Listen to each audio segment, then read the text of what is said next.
Hi everyone, thank you for watching Fas Factory, and today we're gonna do some stitch art from Lilo and Stitch. But we're gonna be doing, you know it, X-ray stitch. I did a X-ray stitch for my shorts video, and I got a bunch of requests if I can do a how to do the Lilo and Stitch X-ray. So this is the original one I did for the short. So this one I just drew up the stitch. You can find this image online, but I'm gonna show you guys just a real simple bone structure. Nothing too technical. It's just circles and like rounded out corner rectangles. So don't forget to subscribe if you haven't yet. Comment, like, and share. I got tons of videos coming. Check out my channel. I got videos on how to become a better artist, how to better your line work, my original work, and obviously favorites of our childhood work, where I'm drawing here Stitch and doing an X-ray effect. So right now I'm gonna cut off his face so we can have the skull showing a bit. And I'm just freestyling it. I'm just going with what looks cool. There goes his nose. We already had it drawn on. That's where I'm gonna do the skull shape of his nose, the crevice. And this is whatever, this is not going to be like a correct bone structure. This is just for fun, just freestyle it. I'm just looking to have the bone structure just match like the simplicity of the character.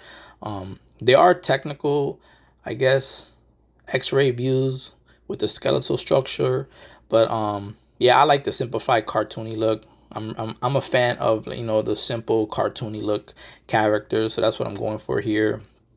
So I'm just going with what feels right, just adding some. So I'm gonna also post a picture of this in the community sections of my YouTube, so when it's done you guys could just screenshot it, or if you're on your desk, I think you could save as, and then just do it yourself, try it out, and even change the bone structure.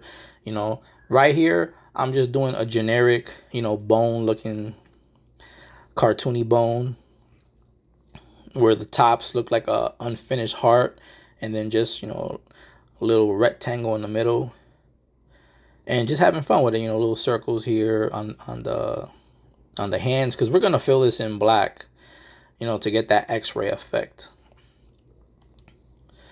And then now we're gonna go to the chest, and it's the same thing with here.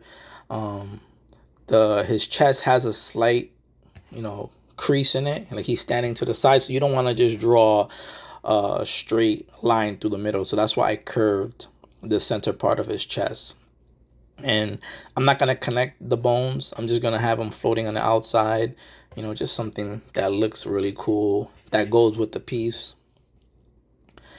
And by doing this simplified bone structure, it looks really cool and cartoony, and you can do it. I think I did this video in 30 minutes.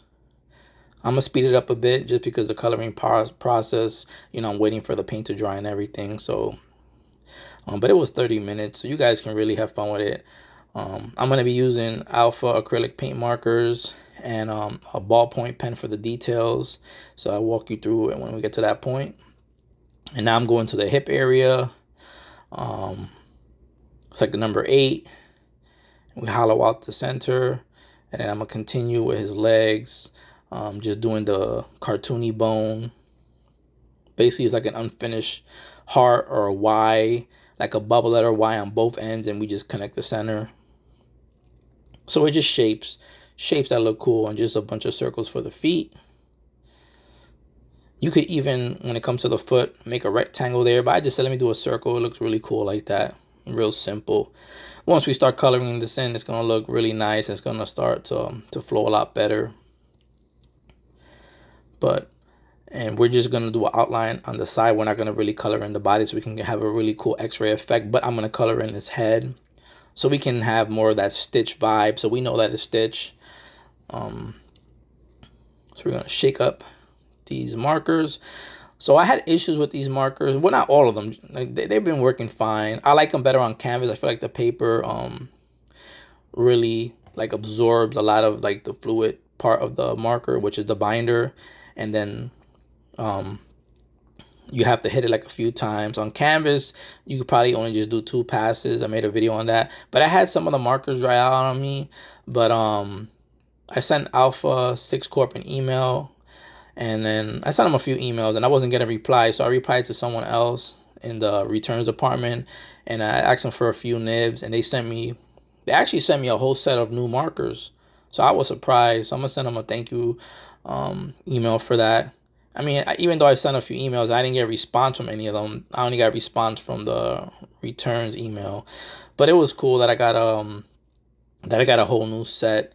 So that was really, really nice of them. Instead of, maybe I had, like the markers that I had weren't working well, they dried out. Maybe that was a dried out set, maybe it was sitting on a shelf in the warehouse, and the light was hitting it. Who knows, guys? Stuff like that happens. I worked in quality in the past, so I understand that whole process. But it was really nice of them. I asked them to send me a few nibs to replace the other one, so they sent me, a whole new set. So that's nice.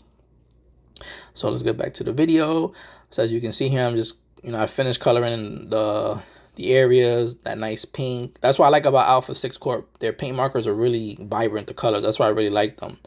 The Poscas have more of a matte, which I love the matte look, but I mean, like, these are more vibrant. Like, so I really like them. So I'm coming in here, just doing second passes with the colors. Not too much. I don't want to really waste the paint marker going over and over and over. If it was on canvas, that'd be a different story. But as you can see, I filled in the bone structure with the black, so it's really popping out the piece.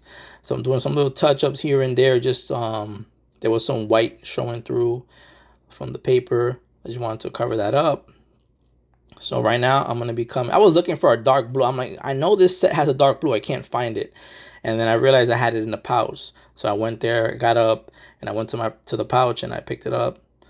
And now I'm gonna come in with the bone point and do the outline work on some of these tight areas. Because I filled in majority of the black in, but I didn't want to continue, running through with black lines really thick. So I went to the areas where I need the lines to be tight. I just built those lines up, like on the eyebrows, the top of the hair, his mouth, the eye. So then I can keep the bold, thick lines on the outside. And this is when the piece is going to start to really pop. And my advice to anybody out there learning and wanting to better the technique, build your lines. Don't just have all the fat lines or try to like force a skinny line. Use the tools, use the pens, use the markers, thin, fat, bold, and be uniform. As you can see here, I'm coming in with the outer lines, and they're really thick and bold, and they all look the same. They're uniform because I built my lines up, and now those inner lines are nice and tight, so everything starts to flow together. I don't have, the whole piece with a little skinny line or really thick lines. They're different size lines, but they all flow together. So now I'm getting to his body, and I'm just starting to build the outline there, and this piece is starting to really pop. I'm really liking it. Looks really nice. I like the pink and the blue. I like how the colors, how they flow together, really nice. So here I built the lines up, and now I'm coming in and sharpening up the side of the line to get that nice sharp end line.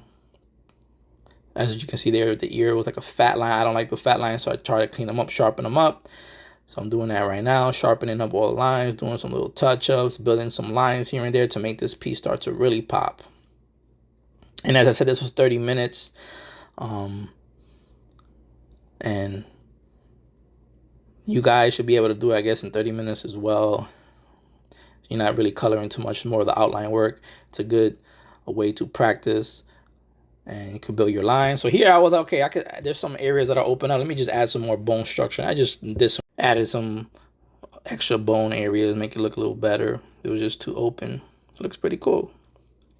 So there it is, all done. Stitch X-ray. And I'm really liking it. Really liking the first one too. I have tons of drawings. I'll do a video one of these days showing all my drawings, but these are really nice. If you can put these on canvas, guys, I'd recommend it. And then you can frame them in your house. And if people are out there looking for Lilo and Stitch art, you can even sell it. So thanks for watching Fast Factory. Hope you guys enjoyed the video. Give this Stitch X-ray effect a try, and let me know what you think about the video. Comment below. This is my studio. I'm the artist, and I have tons of videos on my page, so be sure to look around. I'm sure you'll find something. If it's not on here, let me know. I'll make a video.